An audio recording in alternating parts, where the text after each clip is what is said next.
নাটোরের বাজারগুলোতেও উঠেছে মিষ্টি জাতের আম, গোপালভোগ, ক্ষীরসাপাত, রানী পছন্দ ও লক্ষণভোগ বাজারে এসেছে। এ বিষয়ে বিস্তারিত জানাতে নাটোর শহরের চক বৈদ্যনাথ এলাকায় আমের বাজারে রয়েছেন সহকর্মী আল মামুন। সরাসরি যুক্ত হব তার সঙ্গে।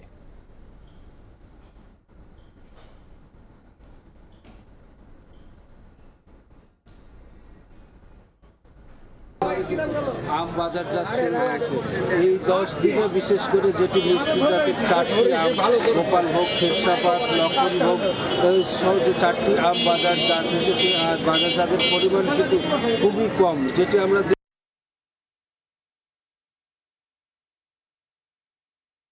একেবারে করতে পারেননি বলে যেটি বলছেন। তবে একটি বিষয় বাগান মালিকদের সাথে আমরা কথা বলেছি, তারা যেটি বলছেন তবে একটি বিষয় বাগান মালিকদের সাথে আমরা কথা বলেছি, তারা যেটি বলছে যে গত বছরের তুলনায় যে দ্বিগুণ দাম, সেই দ্বিগুণ দামের প্রেক্ষিতে কিন্তু তাদের উৎপাদন কম হলেও সেটি কিন্তু তারা লোকসান কাটিয়ে উঠছে। বিশেষ করে যে গত বছর যেটি আমরা এখন দেখতে পাচ্ছি ক্ষীরসাপাত আম, এই ক্ষীরসাপাত আম গত বছর তারা কিন্তু বিক্রি করেছে 30 থেকে 35 টাকার মধ্যে। সেটি আজকে নাটোরের চক বৈদ্যনাথ এলাকার এই পাইকারি বাজারে আজ সকাল থেকে যেটি আমরা দেখছি 75 থেকে 80 টাকা এই আম পাইকারি বাজারে বিক্রি হচ্ছে। এছাড়া যেটি বলতে পারি আমরা লক্ষণভোগ এবং যে গোপালভোগ যে আম দুটি রয়েছে, সেই আম দুটি কিন্তু আমরা দেখতে পেয়েছি যে সেটিও কিন্তু 60 থেকে 65 টাকার মধ্যে পাইকারি রয়েছে। একটি বিষয় যেটি যে সামনে আগামীতে আরও যে আম আসবে, 12 জুন ন্যাংরা, 20 জুন মোহনবাগ, হাড়িভাঙ্গা এবং আম্রপালি আমটি 25 জুন এবং ফজলি যেটি 30 জুন, এসব 13টি জাতের যে আম রয়েছে সে আম কিন্তু 20 আগস্ট পর্যন্ত নাটোরের বাজারে আসবে। একটি বিষয় যেটি আমরা বলতে পারি, কিন্তু আমের উৎপাদন ভালো থাকলেও অন্য বছরগুলোতে ন্যায্য মূল্য না পাওয়ায় কিন্তু আমের যে গাছ, সেই গাছগুলো কিন্তু অনেক কর্তন হয়েছে।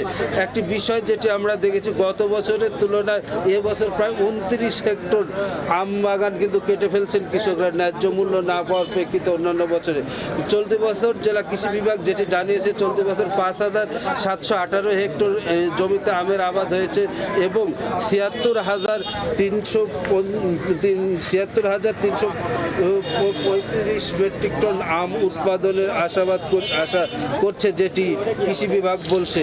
গত বছর কিন্তু সেটি আমের উৎপাদন আরও বেশি ছিল, 5,747 হেক্টর জমিতে আমের উৎপাদন করা হয়েছিল।